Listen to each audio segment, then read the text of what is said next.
Left-wing virtue spiral continues without apparent end. Do you remember sanctuary cities? Those are not enough any longer. Oakland, California's City Council just passed a resolution calling on employers to become what they're calling sanctuary workplaces, places that refuse to report potential immigration violators. Keep in mind, though, that it's illegal for companies to knowingly employ people here who are without documentation, who are illegal. So is Oakland calling for collective defiance of federal law? It seems that way. Dan Kalb is an Oakland City Councilman. He voted for the resolution, and he joins us tonight. Dan, thanks for coming on. Oh, thank you, Tucker, for having me. Dan Kalb, thank you so much. So I want to lead with something that just came across the wires, and I'm not even sure what to make of it, but this comes from the Senate leader in your state, California, Kevin DeLeon from Los Angeles. Kevin DeLeon, yes. Yeah, president of the Senate. And he said this of the statement from the Attorney General about sanctuary cities, and I'm quoting, "It has become abundantly clear that Attorney General Sessions and the Trump administration are basing their law enforcement policies on principles of white supremacy, not American values." I don't even know how to respond to that. I don't know what to think of that. Let me ask you simply, do you agree with that? Yeah, I don't know the context of that statement. I'm focusing on Oakland, although many cities in the Bay Area and throughout California feel the same way we do. We want to protect people who live here and work here and who are otherwise doing their day-to-day work, day-to-day job. And so when you mentioned the workplaces, we are requesting, not requiring, that workplaces call themselves or act in effect like a sanctuary workplace. Okay, I understand. Wait, can I skip back? This is the leader of your party in the California State Senate. I just want to ask, do you think it's legitimate to describe your opponents on this question, people who think that we ought to enforce federal immigration law, as white supremacists? Well, you know, there are a whole range of people throughout the country who believe certain things. Some of them certainly may be white supremacists. I have no way of knowing. He's calling the Attorney General of the United States and the President of the United States white supremacists. This is not a fringe guy. This is the head Democrat in the California State Senate, the biggest state. So it's a significant statement. Yeah. It's not something we picked off the Internet. Yeah, I know Kevin. Yes, I know Kevin DeLeon. He's a good guy. He's trying to defend the people of our state and his district, and I support him in that effort. I'm not calling a name to anybody individually. There are people who are all over the country who have certain positions, and some of them certainly might be white supremacists. Okay, but this kind of rhetoric it scares the hell out of people. It ends the conversation. It doesn't begin it. You can't have a rational conversation if people are throwing around terms like white supremacist, whatever that is. It's awful. I know that. So here's what I'm confused by. So if you're saying that employers ought to offer sanctuary to people who are working for them illegally, you're conceding that's okay, when of course it's a violation of federal law to work using fake papers, a fake Social Security number. Yeah, we're not telling employers they should hire people who they're not allowed to hire. We're just saying that whoever is working in a place of employment, a private place of employment, that we want to make sure people who show up for their work day in and day out can do their job without the fear of being dragged out and being split up from their families. That helps nobody. It doesn't help employers, doesn't help employees, doesn't help our local economy. We're looking to make sure our economy thrives and that people who have jobs, whoever they are able to do their job without fear hanging over their head. Employees want that, employers want that, and our local economy needs that. You know, not everybody wants that. So the Justice Department press release today came out addressing your city and cities like it and said that officials like you, and I'm quoting now, seem more concerned with reassuring illegal immigrants than with warning MS-13 members that they were next. In other words, they're focused on protecting people here illegally and not stopping illegal aliens who are committing crimes here. Do you think that describes you? No, it doesn't. It's not one or the other. There are such a small percentage of people who might be undocumented, who might be committing serious crimes. I mean, most people who commit crimes are not undocumented residents. They are people who have been here for a long time and are here legally. We all know that. That's not up for debate. That's a reality. But hold on. And crime is a serious problem.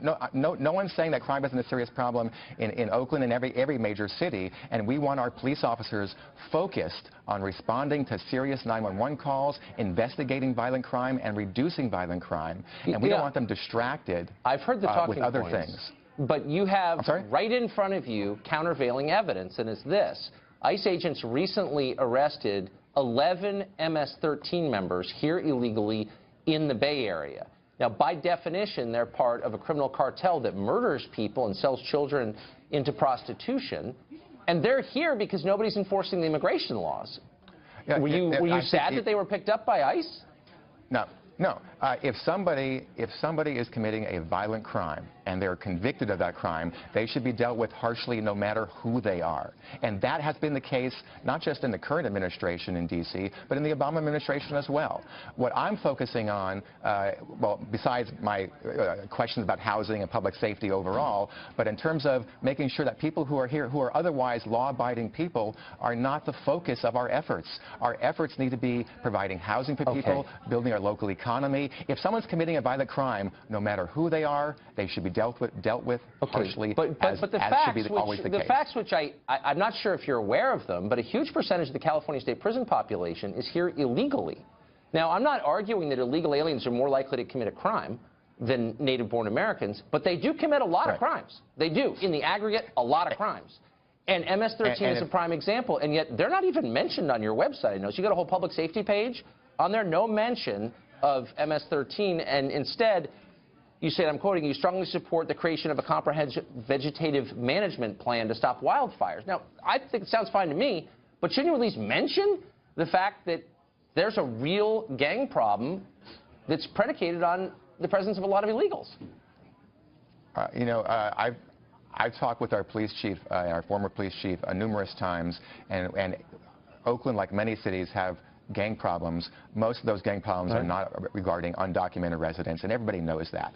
Now, if there are examples, it absolutely is true. If there are examples, specific examples, instances, exceptions where a portion of some gang somewhere, or just an individual who is committing a violent crime and is convicted of that crime happens to be undocumented, then by all means they should be dealt with harshly just like anybody else. But the focus is that most people who are undocumented are not committing crimes other than jaywalking. And so, you know, let's not exaggerate the reality of the situation. That's a lie, as you know.